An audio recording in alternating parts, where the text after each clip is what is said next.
Hello everyone, this is Vince Collier with Encompass Lending Group, and I am the Lone Ranger. Today I'd like to talk about appraisals. Appraisals are a very important part of the home buying process. Obviously, you're not going to pay more for a house than the house is worth, and certainly the lenders aren't going to loan you money on a house that isn't worth at least what you're paying for it. So the appraisal is a very important part of this process. The house has to appraise for at least what you're paying for it. So it's very important that if the sales price is $100,000, the appraisal obviously has to be $100,000 or more. Nobody's going to loan you more for a house than the house is worth, and that's what the appraisal does, is it determines that value. Now there's a couple of different ways that could be used to determine a house value, and one is the cost approach. That's what most people have in mind when they think about how an appraisal is done. They think this appraiser is going to go in and give you so much money for carpet and so much money for tile and so much money for granite and so much money for amenities, when that's not the case at all. In fact, all appraisals are based on what we call the comparable approach, not the cost approach. The comparable approach is where they basically look at what homes in your neighborhood have sold for that are similar to yours. They're never exact, but they'll look at, for instance, within a mile radius of how many houses in the last few months sold and what their price per square footage was. And then they use adjustments to calculate the current value per square foot, and they apply that to the value of your home. Now, since May of 2009, we as loan officers have not been able to even contact these appraisers. The Home Valuation Code of Conduct put laws in place that took us out of that loop. We basically order all of our appraisals through an appraisal management company, so we don't have the luxury of having relationships with these appraisers anymore.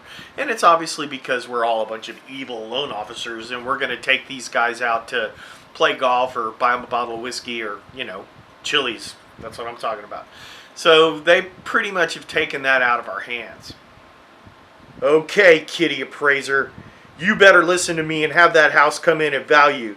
If it doesn't come in at value, you and your little kitty appraiser friends are going to get it with the spatula. Got it? So they pretty much have taken that out of our hands. Now you as a buyer, you're allowed to speak to the appraiser, and the realtor is allowed to speak to the appraiser, but me as a loan officer, I can't do it.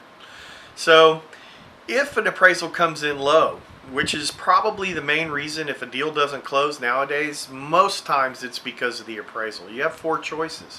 One is you can walk away, and you can walk away scot-free, normally get your earnest money back and not have to worry. The other choice would be that you pay the difference. Third choice would be the seller pays the difference, and this is what most commonly occurs, is the seller just will lower the sale price to the appraised value. And the fourth thing, of course, is for y'all to split it. So the appraisal is a very important part, and do keep in mind that when you go into this home buying process, that $450 or $500 that you pay for an appraisal, if the deal doesn't close, then you still have to pay the appraiser. So if you're tight on funds and you're a first-time home buyer, it's very important that you listen to your realtor if he's telling you you're going to have a problem with an appraisal or a problem of a value before you go into the deal, because you're going to lose that money. You still have to pay that appraiser because we pay for that up front. So anyway, if you have any questions about the appraisal process or the home buying process in general, please give me a call. My contact information is right here down below. I'd love to hear from you. A free pre-approval if you'd like to do it. You can apply online at elgloans.com. So anyway, there you go. Have a great day, and we will see you the next time that the Lone Ranger writes again.